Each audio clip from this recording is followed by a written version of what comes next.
What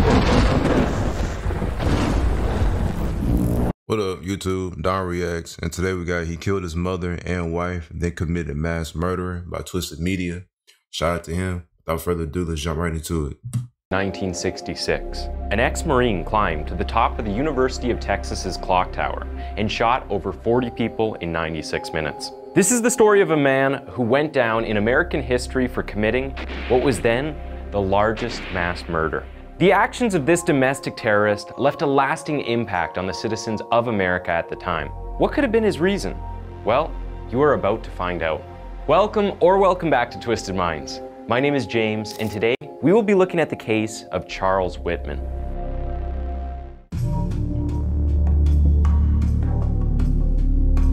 Charles Whitman, also known as the All-American Boy, was born in Lake Worth, Florida on June 24, 1941. Born to Margaret Hodges and Charles Adolphus Whitman Jr., Charles was the first of three sons. Charles's father, Whitman Jr., grew up in an orphanage in Savannah, Georgia, and gave himself the description of a self-made man. Margaret, his wife, was 17 years old when they got married, and sadly, people came to know their marriage as one marked by domestic violence. It was said that Charles's father was an authoritarian and was quite strict by default. He was also abusive to Margaret and their children, both physically and emotionally. Bro, right off the bat, bro, we talking about abuse. Abuse is one of the biggest triggers for a mass murderer or a serial killer. One of the biggest triggers. Usually they grew up in a hostile household. Their dad is abusive, verbally abusive. He beats his children. He beats his wife. Oh, it's just a bad environment to be born in. And that alone can turn somebody into a straight savage, bro. Like, just no feelings at all, no care for the world or other people. Just straight demonic, bro. That's crazy. But abuse is definitely plays a big role. Margaret was a devoted Roman Catholic who made sure her children grew up acknowledging her lifestyle. She ensured that her sons seldom missed Mass, and at some point, at the Sacred Heart Roman Catholic Church in Lake Worth, all three of them served as altar boys. Charles's father, on the other hand, was a firearms collector and enthusiast. As a result, he taught his sons how to shoot, clean, and maintain weapons. Whenever he left for hunting trips, he would take them with him. With time, Charles became very interested in hunting. In many aspects, Charles grew up as a proper child. People described him as polite and someone who you'd seldom find in a fit of rage. In school, he was a brilliant child. Due to how well he performed in his academics, he had his parents' backing. But his father sometimes took it to the extreme whenever he gave lethargic responses to schoolwork. He often physically disciplined him. Charles was 11 when he joined the Boy Scouts of America. At the age of 12, he became an accomplished pianist and also an Eagle Scout, and allegedly the youngest at the time. It was also said that he started a widespread newspaper route around this time. Charles joined St. Anne's High School in West Palm Beach on September 1st, 1995. He became moderately popular among his peers in no time. A month after getting into high school, the accomplished teenager bought a Harley-Davidson motorcycle, using the money he'd saved up from his newspaper route. He also began to use the motorcycle on his route. For the most, Charles had a seemingly normal teenagehood. Well, as normal as possible for someone who grew up with an abusive father. Yeah. However, things took an unexpected turn when, after drinking all night and getting drunk on his 18th birthday, Charles's father had him beaten up and thrown into the pool. Furious, Charles joined the United States Marine Corps the following day. Bro, your dad had you beat up and thrown in a pool, bro? That is crazy, nigga. Me and my dad would not be on good terms no more. No fucking more. That is, bro, that's an ill-ass dad. That nigga's a piece of shit, bro. What kind of parenting is that, nigga? The fuck? Seeing as he had received tough training all his life, Charles handled himself very well in the Marines. A year and 6 months into service, he was rewarded with a sharpshooter's badge and the Marine Corps Expeditionary Medal.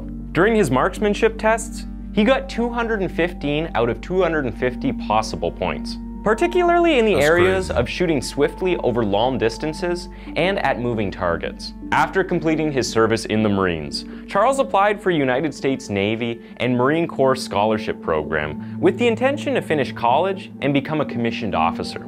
After the results of the exam came out, Charles scored high grades, which led to his enrollment at the prep school in Maryland. There, he completed his mathematics and physics courses and later got another approval to transfer to the University of Texas to study mechanical engineering. On the 15th of September 1961, Charles started his program at UT Austin. His hobbies were karate, scuba diving, gambling, and hunting. Speaking of hunting, Charles and his friends were arrested shortly after he joined the university. A passerby had called the police and reported his license plate number after observing that Charles and two other guys were poaching a deer. While they were cutting up the deer in the shower at Charles's dorm, the police caught them and arrested them. Charles was told to pay a fine of $100. In Whitman's years of studying mechanical engineering, his friends had come to know him as a practical joker. However, it was also said that he would sometimes make morbid and chilling remarks. For example, he said to a fellow student in 1962, a person could stand off an army from atop of the main building's clock tower before they got him. In February 1962, Charles met Kathleen Frances Leisner, an education major who was 2 years his junior. Kathleen would be his first serious girlfriend. 5 months into their courtship, the two got engaged. On August 17, 1962, Charles and Kathleen got married the Catholic way in Needville, Texas, She did a crazy which was ass where nigga. Kathleen lived. Her family and friends described Charles as a handsome young man who was intelligent and aspirational.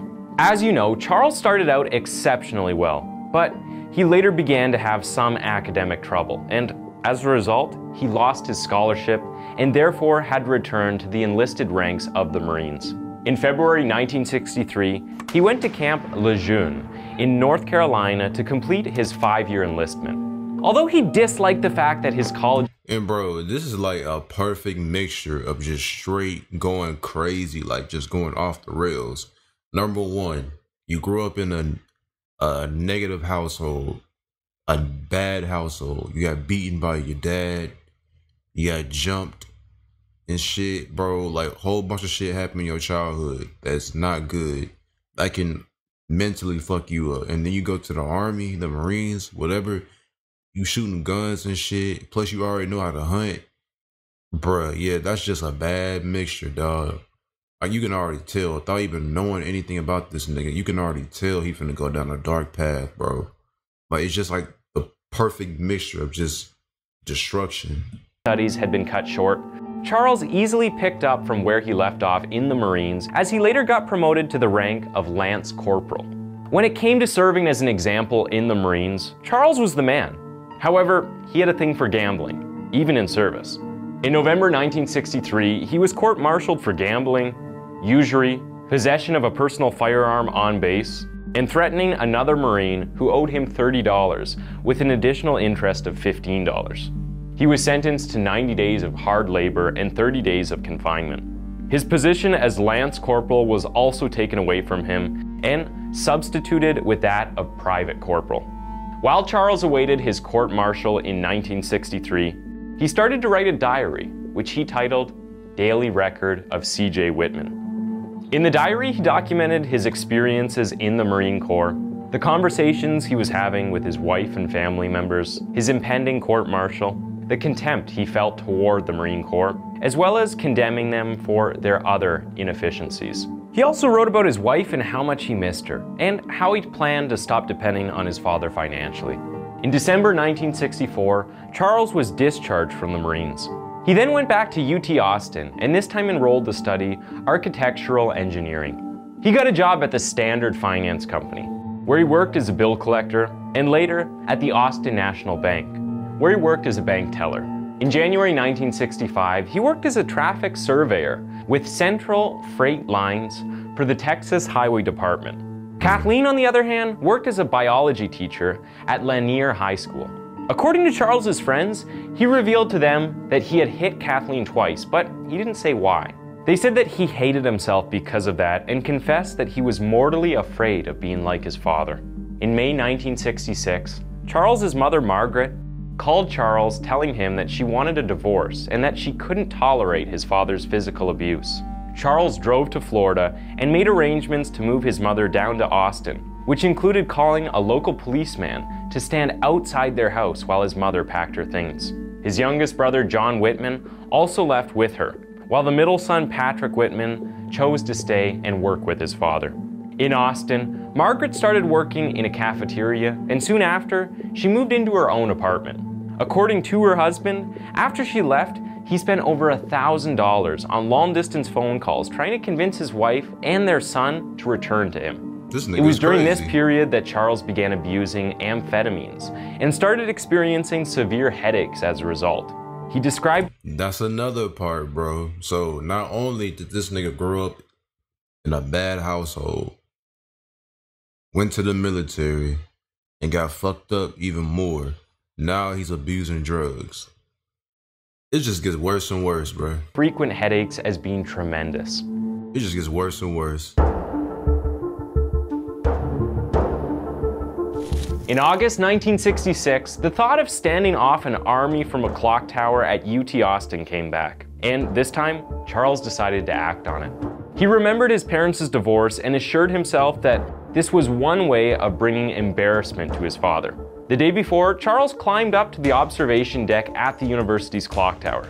He went to a hardware store to get a pair of binoculars and a knife. Later, he went to the place his wife worked as a telephone operator, picked her up, and headed to meet with his mother for lunch at Wyatt Cafeteria. By 4 p.m. the same day, he visited some close friends, John and Fran Morgan, with his wife. They left at about 5:50 p.m. so Kathleen would not be late for her 6 to 10 p.m. shift. At 6:45 p.m., Charles began typing a suicide note, a part of which read, "I do not understand what it is that compels me to type this letter. Perhaps it is to leave some vague reason for the actions I have recently performed. I do not really understand myself these days. I am supposed to be an average, reasonable, and intelligent young man. However, lately, I cannot recall when it started. I have been a victim of many unusual and irrational thoughts." In the same letter, he requested that an autopsy test be run after his death in order to determine if there was a biological cause for his actions and to figure out the reason he was having severe headaches. He continued by stating he was going to kill his mother and his wife because, according to him, he didn't believe his mother had enjoyed life as she was entitled to, and his wife had been as fine a wife to me as any man could have ever hoped to have. He further explained that killing them was his way of taking them out of this world, so they do not have to experience its suffering, and that he was also trying to save them from the embarrassment his actions would cause.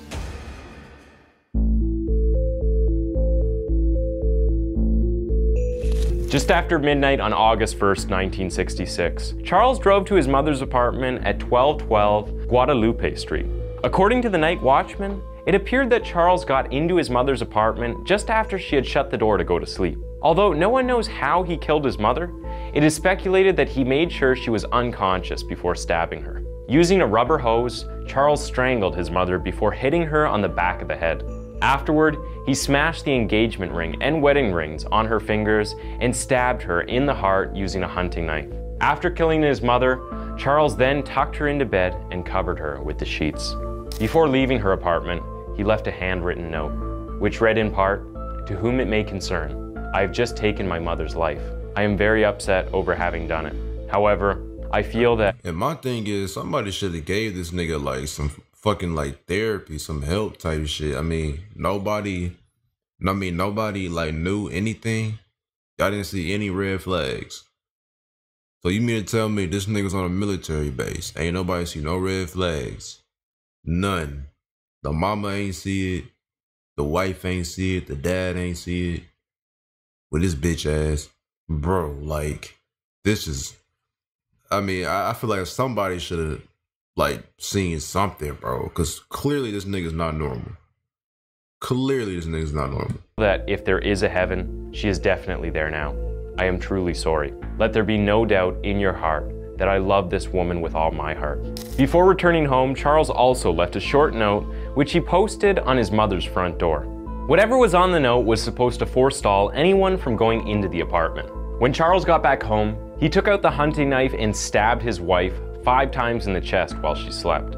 As he did with his mother, he covered her with the sheets and then continued from where he left off in his diary the previous evening. He wrote, "Friends interrupted, 8166, Monday, 3 a.m. Both dead." At 5:45 a.m. later that morning, he called his wife's supervisor, telling her that Kathleen wouldn't show up to work because she was ill. He also did the same for his mother 5 hours later.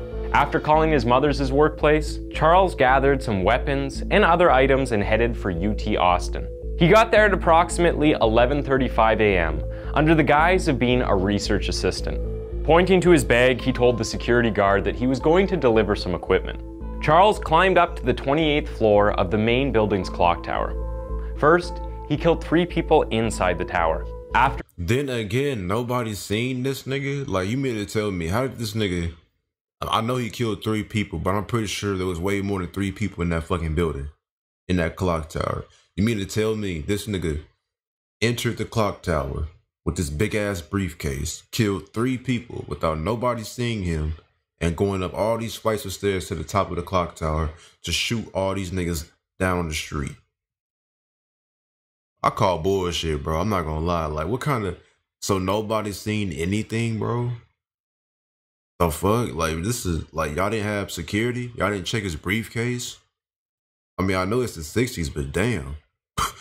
The fuck? He headed for the observation deck, where he opened fired with a hunting rifle and other weapons. The first to be shot from the observation deck was 18-year-old Claire Wilson, who was 8 months pregnant. She had been walking across the mall with her boyfriend and father of her child, Thomas Frederick Ekman, when she was shot. The bullet went straight through Claire's womb and hit the skull of her unborn baby. Damn. As Thomas bent over to help her, he became Charles's second victim. In the span of 96 minutes, Charles wounded 31 people and killed a total of 15 people.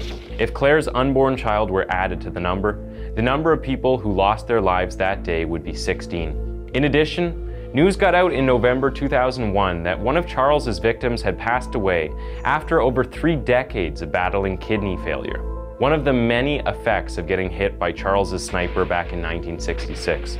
Charles, however, didn't get to face trial in court because Sergeant Romero Martinez and Patrolman Houston McCoy of the Austin Police Department had to run up to the top of the tower to stop Charles. They shot him multiple times, after which they carried his dead body out of the building. In the days following the massacre, 25-year-old Charles was dubbed the Texas Tower Sniper, and in line with the requests of his suicide note, Charles's father gave his consent to an autopsy to be carried out. When the autopsy results came in, a pecan-sized brain tumor was discovered. However, whether or not the tumor had a part to play in Charles's actions remains up for debate to this day.